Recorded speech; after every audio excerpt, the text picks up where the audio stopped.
I'm going to leave the screensaver up for people just popping in, and for the folks who are listening to this on tape.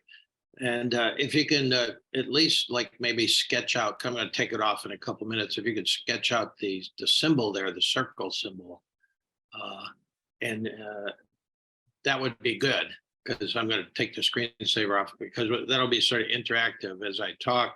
I'll be be inviting you to add to that. It's actually a compass to go through mystery, which is what we're looking at today. Okay, and before I start, our normal co-host Cheryl was having she's had a cardiac event in the last couple of weeks, and she's having perhaps another one. So that's the reason she couldn't be here at the beginning, and why Susan's filling in as co-host. Well, all right. So sketch that symbol if you can, while I just give a bit of an introduction. We're going to work with that text from the Gospel of Thomas. Logion just means a saying in Greek. Logion 28, which is sort of the heart of the mystery.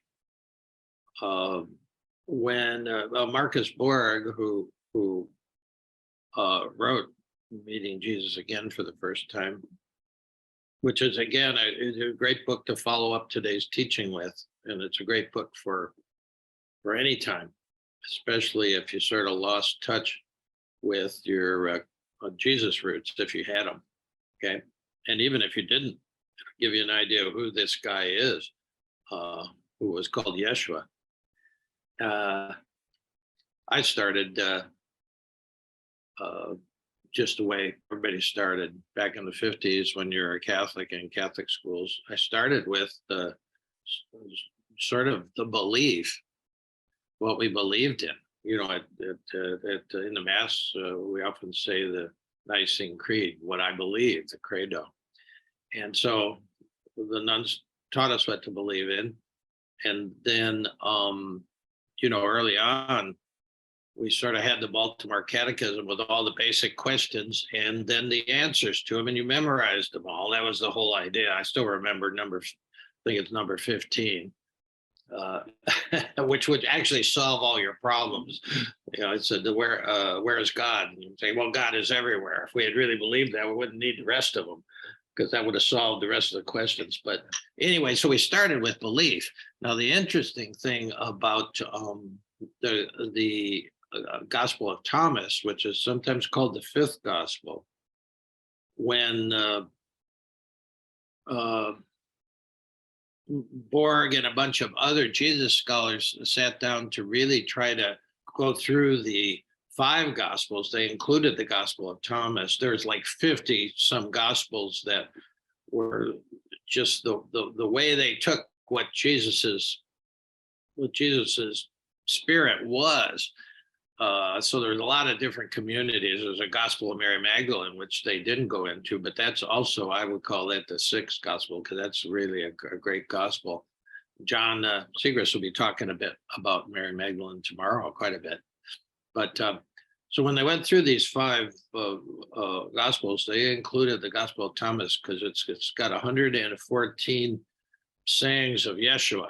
Yeshua said, and then this is what he said. And they are very much Zen-like kind of koans that they're mysteries when you read them, but they lead you into mysteries as you sort of live your way into them and through them. So they're guidance for the mystery. And we'll be working with a central one, I think, one of my 2 favorite ones today, 28. And we'll get to that in a minute. But we'll actually be going from the gospel to this diagram, the sacred symbol there of the mystery. You're looking at the mystery in that diagram, at least according to Yeshua. So, Elaine Pagels, when she wrote, she's a great Jesus scholar. I think she's still at Harvard. When she wrote about the Gospel of Thomas, she called it Beyond Belief. And I think that's important, because this was the thing about Yeshua. uh, he uh, he went beyond belief. Yeshua didn't. He didn't. He lived and died as a Jew. He never heard the word Jesus. Never heard the word Christian. That all came later with Paul and then the various variations on it. But Jesus he lived and died as a Jew, but he had a very radical view of the sacred mystery of God, and that's what he was. That's what he was teaching. That's what he was teaching, and it wasn't. Jesus didn't believe in the Spirit, in God. He experienced it. You know, we're doing 40 days of Lent as a kind of symbolic view of the 40 days that Jesus went out into the desert after he heard what he'd been waiting to hear for most of his life when he was baptized by John in the Jordan. All symbolic. You gotta work on the symbolic level with all the Gospels, especially John later. It's all symbolic. Don't take it as literal fact, but take it as symbolic truth. So he hears these words from heaven, "Hey, you're my son, and I love you." And then he went out to the desert for 40 days. Now, what was that 40 days in the desert? It was probably a kind of vision quest where he really wanted to get to the bottom of what that really meant. That's what guys like Jesus and Buddha did. The Buddha went into the jungle for 6 years. It was a kind of vision quest, listening deeply and questing for a vision. Well, all right, so that leads us to it. Well, I'm going to take the screensaver off now. Hopefully you've got a picture of it. Yeah, good, now we're back. Joe, can you put your camera on? Yeah. All right, thank you. There I am. I'm really here.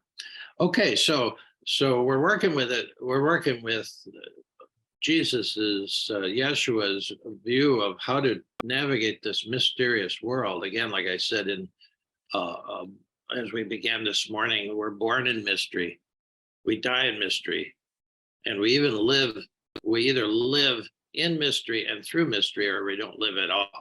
There's some variation on what a guy like Jesus or the Buddha would call real life, really living. And so how do you live through this mystery and with this mystery? That's what this Logian's gonna, this wisdom saying from Jesus is going to help us navigate. And we'll use that sacred symbol from time to time. We'll refer to it. Now, I would call, there's a lot of teachers, but I would call both Jesus and Buddha sages. And I know you think sage is, a plant that you can use with cooking, but the word sage meant taste. That's the interesting thing about that word. And when you call these people sages, Buddha, Jesus, they were teachers, and that's actually the only thing that they wanted to call themselves. All the incredible things that they called Jesus, Son of God, all this Messiah and all this stuff. Those were other people's words. Jesus called himself a teacher. Would have been a rabbi at that time, and but he was a sage. The difference is a sage has tasted God. He's actually had the experience of God beyond belief. And as a matter of fact, I think if I were running a Catholic education or Christian education, certainly Buddhist education works this way. You start with the experience. You start with what the Buddhists call the one taste of reality. Once you taste it, it's hard to forget. And so these are guys who started with experience. Jesus had this unique experience of the spirit, of the transcendent spirit. And that's what he's always trying to give to anybody who he's teaching, is the experience. And then, later, if you want to talk about, belief and theology, well, that's fine. but we shouldn't start with it. And so that's why the sitting after the talk today will sit for another 40 minutes, not 40 days in the desert, not 40 years in the desert, but we'll go for 40 minutes into the desert with what we've learned. You see, this is the important thing to taste and see what we're dealing with. And it's always the mystery that we're living in. You know, if you want, that's a great term for what people call God, is the great mystery that encloses us and is within us. And that was really a different little, that was a total radical bent from the Jewish idea that Jesus grew up with. He knew the Jewish scripture. That was his Bible, you see. He knew it. He had an incredible audio memory. He could just roll into it in his talks. But he had a different, like, radical thing. He said, yeah, we're living in this mystery. And furthermore, the mystery is in us. And that was radical. That was not, there was the mystics in Jewish tradition that would do it, but Jesus put a different take on it. And so this poem will help us look into what his take was, and then you can see what there is there for you. Looking for the poem now. Yeah, there it is.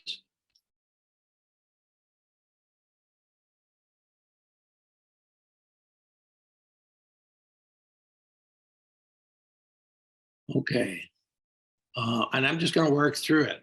There's 5 sentences there, 5 statements that break down into 9 parts. And I just want to just sort of open up these 9 statements and then see what comes from it, see what comes from it. The Logians all start with Yeshua said.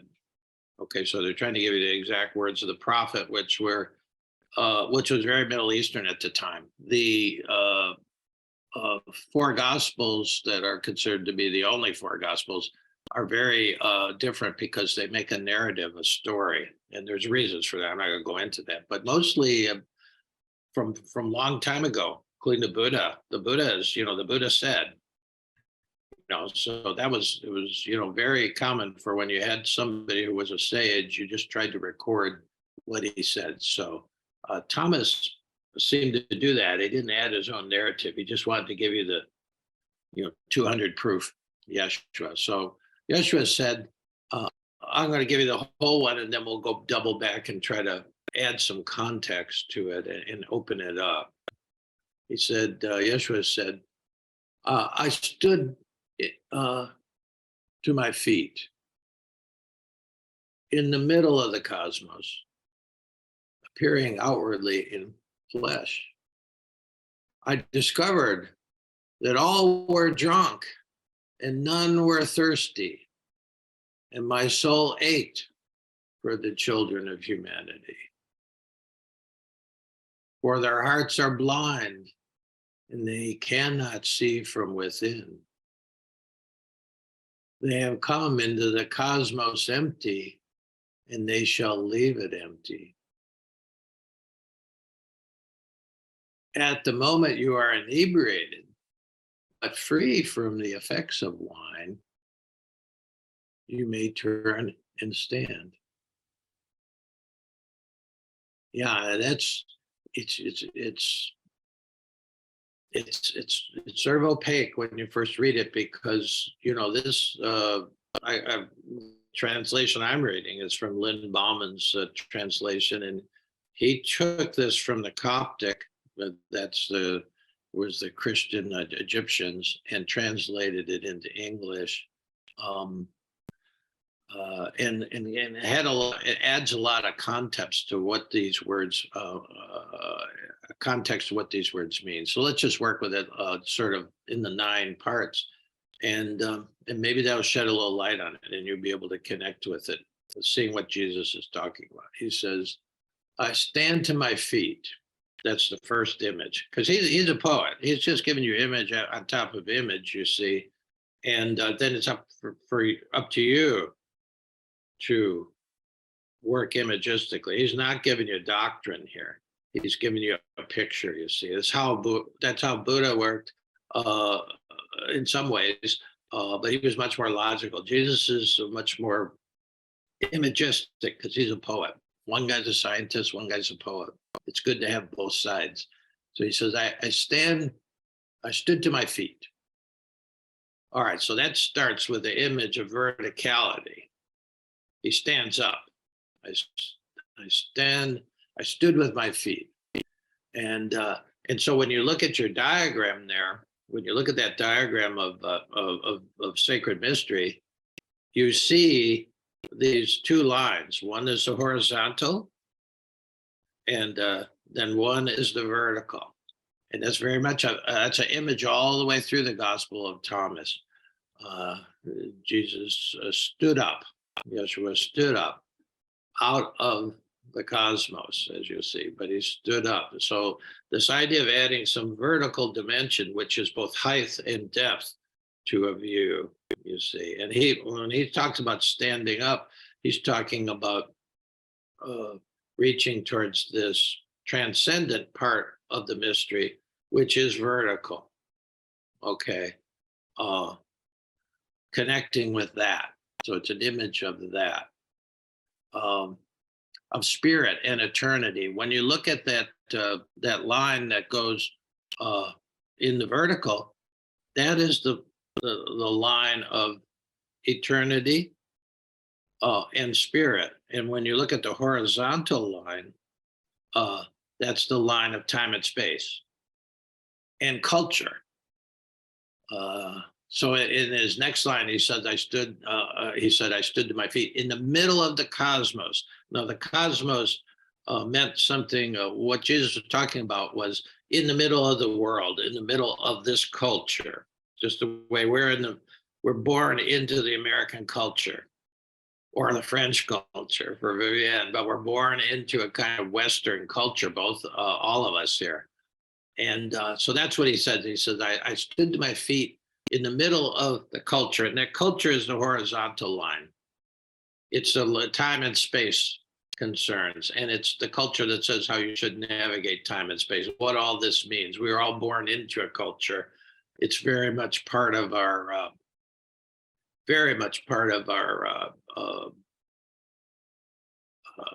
just the way we see the universe. We're born into a way of seeing the universe, and he stood up from that.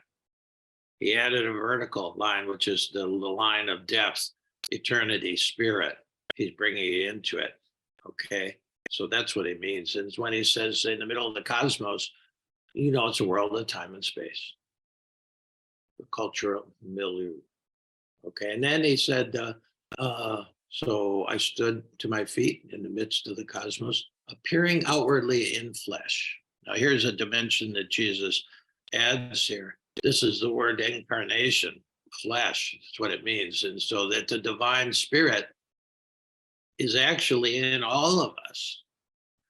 Jesus never said he was special and was the only one to have this. We have put him on a pedestal. We made him the only son of God, as it did.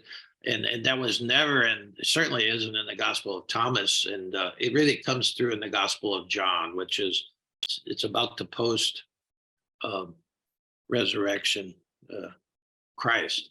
But Jesus is just saying he's a human being that stood up, and he realized that he brought that the spirit is in each of us, in the flesh. There's no there's no separation between spirit and matter or body. They're connected, and you can see at the very center of that diagram is the heart. The heart sees it that way, and we're going to get to the heart as we move through this. But when you actually see from the heart, you don't see a separation of spirit and body or matter. They're integrated. So he's setting up a kind of picture of a human being there too in this mystery, and we're a kind of hybrid. We're a kind of biaxial being. In other words, we have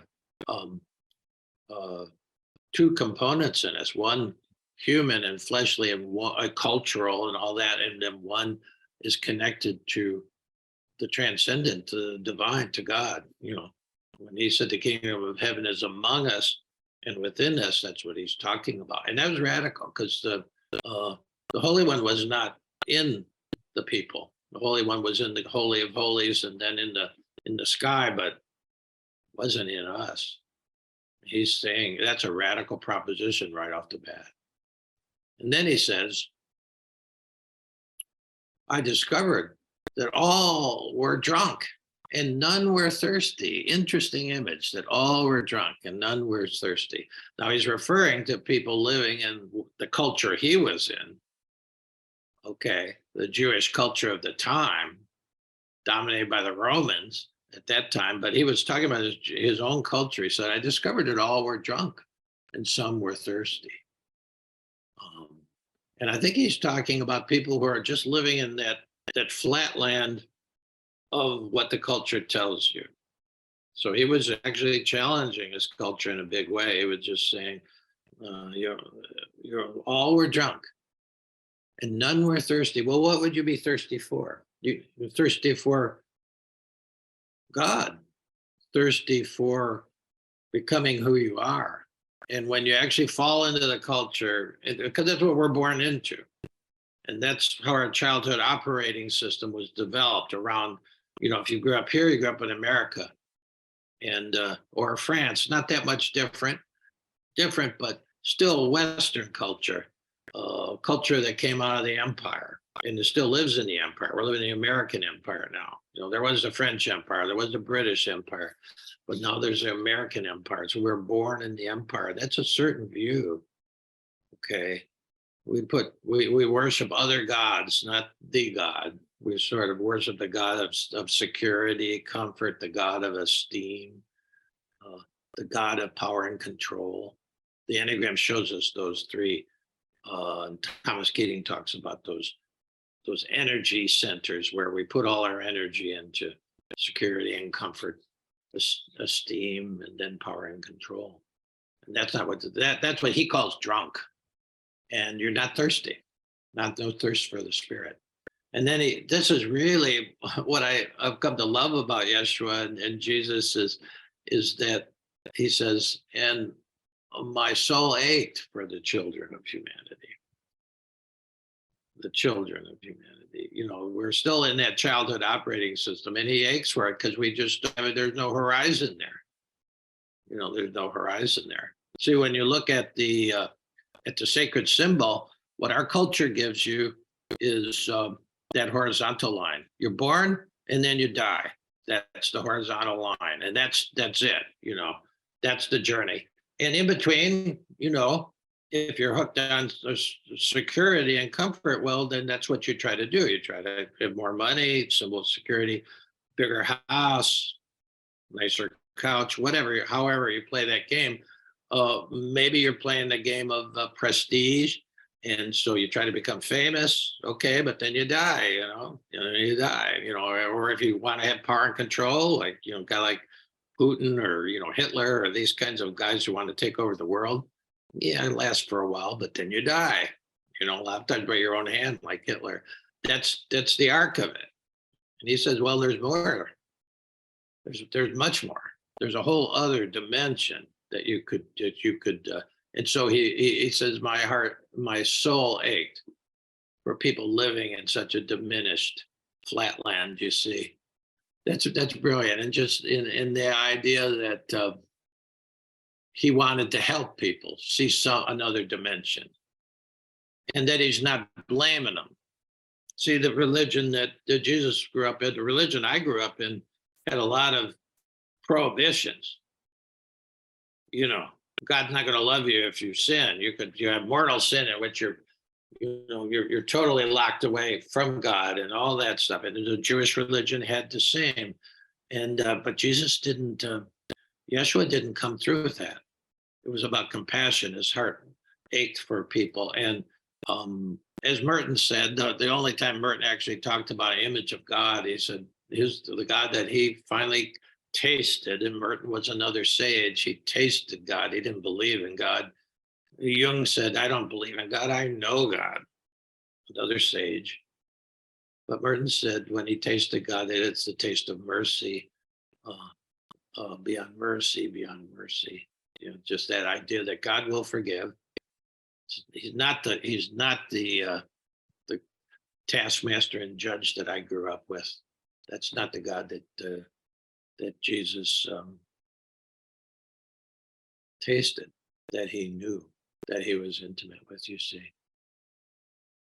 yeah. And so here's a kind of. Then he says, this would be the ultimate kind of thing that he would ache for. He said people are stuck in just their cultural level, in tribal kind of religions and teachings, which we have, in this culture. He said they've come into the cosmos empty and they will leave empty. That's the ultimate. If you miss the picture here, you come into it empty and you leave empty, but unchanged, you see, and empty of the spirit that really vivifies you. The spirit makes you alive. And you can come and go and really be unchanged. And if the ego gets real strong in you, the strategic mind doesn't want any change. It just wants to just be in the comfort zone all the time. And in our culture, we can do that. In Haiti, it's a little hard to stay in the comfort zone, or most of the world. But we've got a lot of padding here. Saying, so this is even more of a challenge to us. They have come into the cosmos empty, and they shall leave it empty. Empty of what? What you could become, which from Yeshua's point of view is a real human being, full of the reality, the really real, which is another way of talking about God, just the really real, absolute reality. You have it in you, but you haven't journeyed to it. See, one of the things when you follow the way of Jesus or the Buddha, it's a journey. And you have to journey, you have to leave your comfortable abode, and you have to go into wilderness, into the desert, into the jungle, and it is uncomfortable. But at the end, you could be who you're meant to be, what Merton called the true self. And then he shifts gears now to the last two sentences, the last two parts. He says that at the moment you are inebriated, but free from the effects of wine, you may turn and stand. At the moment you're inebriated, but free from the effects of wine, you may turn and stand. So he's talking about the difference between sort of inebriated by the spirit, and you're filled with the spirit, as opposed to blind drunk in our culture. Which is, that's really, if you're just living on that flatland of your culture and doing what your culture says it's important to do as a human being. Well, in our culture, let's face it, it's power, profit, possessions, and prestige. And, attractiveness, affluence, achievement. But then, what happens when that's just all the way from birth to death, but then it's all over there. People oftentimes have spent their whole life with what the culture says they do have enlightenment at gunpoint. Sometimes they realize this just all didn't mean anything. My nephew, who died at 40 from AIDS in the very beginning of the AIDS revolution, was a beautiful kid. He was 4 on the Enneagram, impeccable taste. He was a buyer for Marshall Fields, and he lived on the outer drive in a penthouse where you could see the whole thing. A great car, plenty of cash. He did all that. He achieved all that, the dream, the American dream. And it is a dream. It's not the reality. That's the interesting thing. We're not talking about a vision. That's different. a vision is what you want to have, but the American dream is the idea that if you get all those things, you've made it. Well, then he got AIDS, and in those days they didn't have the antivirals, and so I talked to him a couple of weeks before he died. We exchanged about 100 letters. This was before email times, and he could talk to me. He was dying in his parents' house at 40, and when I visited him, I've told the story before, but it's so meaningful to me. He took me up to his room. He could barely climb the steps at that point, and in his room, and then he opened up his wall-length kind of closet, and there was gray suits, brown suits, blue suits, black suits, all the shoes under it, and then the corresponding shirts. And he opened it all. And he said, "There's probably $10,000 or $15,000 worth of clothes there." And he said, "No, I've been in this jumpsuit for a couple of weeks. That doesn't mean anything to me now." And he was asking me about what's next, and is there anything next? He went to Catholic schools, but that was all they didn't. The Catholic Church at that point, at least his local church, didn't want to have anything to do with him. He was gay and he had AIDS.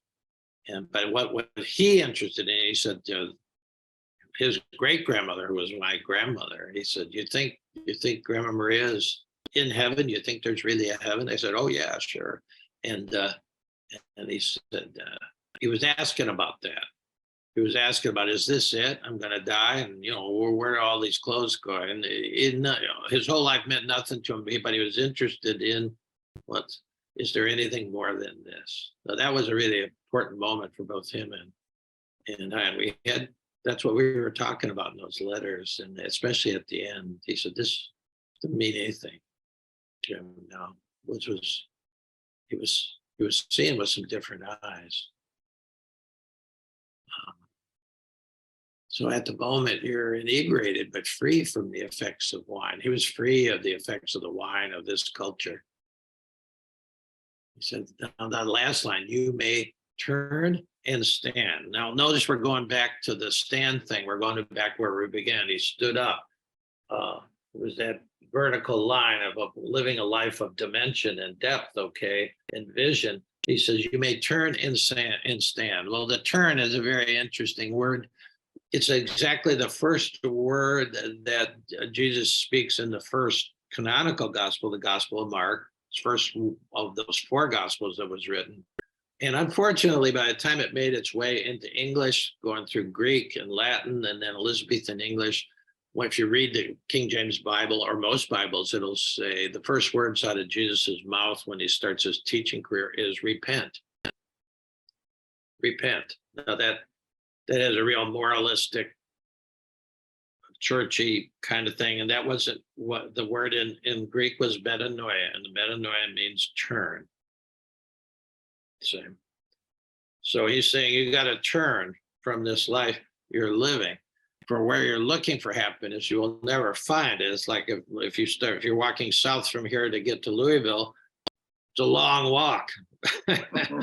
He's saying, don't go that way, because that's why you haven't found it. And he's talking about making this turn here, see? And so he says, you may turn. You too may turn and then stand. See, then and then embrace the vertical. That's brilliant. There's more than time and space. I mean, chop wood, carry water. These are things we have to do. Pay the rent. That whole horizontal level of how you go through life. Yeah, that's there. And that's what the first two operating systems are about. The childhood, the strategic operating system. That's how you navigate time and space. There are things you have to do, that's why we can talk together today, because you hit the link and all that. So we learn how to navigate time and space. But if that's all we've got, it's just, you might as well be blind drunk. The American dream is to be blind drunk, if you really believe in it. People are moaning the fact that it was lost, Well, Yeah, hooray in a way, because there's more than that. Okay. So to turn and stand. So turn is just turn away from what everybody told you it was all about, and actually stand vertically. I remember I spent about 10 years working with Dutch Zen master Hans Konen, who was a Jesuit who, against all advice, he went to Japan and studied with the Zen masters and then came back and he taught meditation for the rest of his life. He was a hell of a biblical scholar too. He was this kind of cross there because he taught Zen meditation, but we always were studying mostly from the Jewish Bible and then sometimes from the Christian. But so he integrated both of those things, you see. But he started always with the experience of sitting in the silence and trying to taste the eternal. You got to get well out of this horizontal dream world to maybe wake up to be able to taste that, you see. But his sidekick, who was Sister Truce, who was a Dominican, she ran the Zendo, and she was very strict, and you didn't come on in after the door was closed, and you didn't wear your shoes in the Zendo, but she would go around and straighten us out. You know, if we're a little hunched over, or maybe we're holding our bodies too rigid, she would always bring my shoulders down, you know. So she went around actually manipulating people's bodies. But one of her statements was, she says, you should sit like a 6 o'clock saint, she said.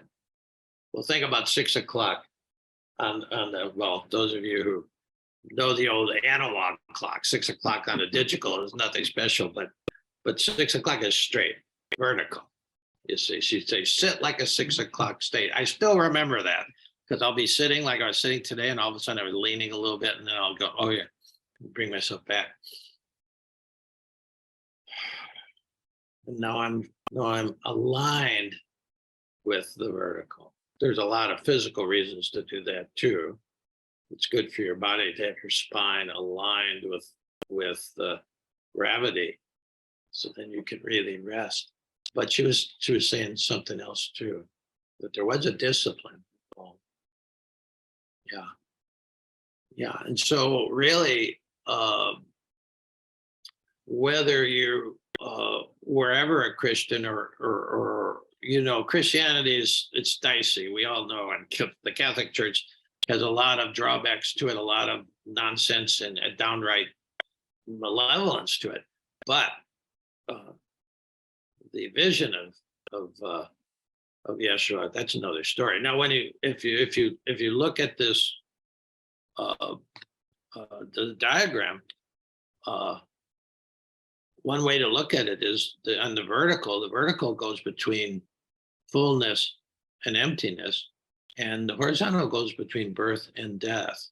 That's the whole cycle. And the letters there are the letters of the first word in the Aramaic prayer of Jesus that we call the Our Father. It starts out Avun Devashmaya. And there's 4 letters in that Avun in Aramaic, and each one of them picks up, you know, one of the directions. The is the fullness, the Holy One, the whole shebang. So when they start with that, just like the Muslims start with Allah, it's the same thing. They're starting with the with the absolute fullness of the universe. And then the BW, the kind of vibrator, the BW is the vibration. It's the falling apart of the fullness, and that for all of us, this body will fall apart. Okay, and then the is the emptiness. Okay, there's a period of emptiness, and then something new comes out. That's the so in the first word of the prayer of Jesus, because they said you're about they sensed Jesus was about to leave and take off and wasn't going to make it, and in this form, and they said, could you give us some tips? Because they've been listening to Jesus for probably a year. He probably taught for a year. He was too hot to last more than a year because he was speaking against the Jewish elite temple structure. he just didn't pay any attention to it. He had his own structure, which was love and loving everybody, even your enemies, even the Romans, even all the other tribes, love. And so he really sort of just bypassed them. He called them into account at certain points. He called a spade, but he really was dangerous to the power structure of the Roman Empire with the temple elites who were. And so he lasted a year, or maybe. Buddha lasted 40 years. He was different. He was under the radar, difference between a 4 and a 5. Jesus was a hot 4, and they don't last long. They just challenge everything. And he certainly did, you see. But his whole thing was about to actually make this journey to have an intimate relationship with this mystery, with God. That was the thing. It was about the relationship. It wasn't about doctrine. It wasn't about purity. That drove a lot of the Jewish temple guys crazy, because he didn't do the purity rituals. And it is a journey of transformation. But the great mystery that we're we're heading towards is Easter. Easter is a great mystery. It's not it's not like eggs and plastic grass and chocolate bunnies. No, that's what we made it in this culture. It's the greatest mystery. Yeah, Nicodemus came to him in the dark before all the stuff fell out, and he said, well, he was a temple elite, but he knew this kid had something, and he said, yeah, I can tell you're from the Spirit. He says, what do I have to do? And he came at night because he didn't want to be seen with Jesus. And he says, well, you must die to be reborn. He says, you must die to be reborn. Now that's the mystery. That doesn't mean don't make it literal with the, like physical death. We have to die to all these beliefs that have gotten in the way of actually meeting. And there is a kind of rebirth that happens moment by moment. Even we breathe in, we breathe out. That's the whole cycle. That's why I say, oh, breathing life, your name shines everywhere. Just the simple breath is the model. The fullness. If you hold your breath all the time, waiting to exhale, you're afraid to exhale. You're afraid to really let go. You're waiting to exhale. There's a certain kind of life, the anxiety. You see, you just have to be free about it. You just realize that this is how it goes. The breath breaks down, and then you're empty of breath, and then a new breath comes in. This is how the universe is breathing, you see. And so to be aligned with that is what Yeshua is talking about. So there's a lot more than I can say about it. I just wanted to open you up to just reading it yourself and then connecting with it. Lines might be one line you really connect with, but just to this is the blueprint there. And you see finally in the diagram that the heart is in the center. That's a heart operating system. And that resonates with the whole, you see. And so you must kind of drop into the heart to actually get the taste of what this mystery is, what this great mystery is, what God is. It cannot be gotten through the mind, no matter what the scholastic theologians tell you. It can't be. You know that, at least if you're Catholic, if you're paying attention to Catholic history. Aquinas wrote 13 volumes, Summa Theologica, everything you could figure out theologically. And then when he actually tasted God, he said it was like the whole 13 volumes was like throwing a piece of straw into the fire. It didn't cover it. So we'll take 15, take a break, and it's time to write, time to just relax for a minute.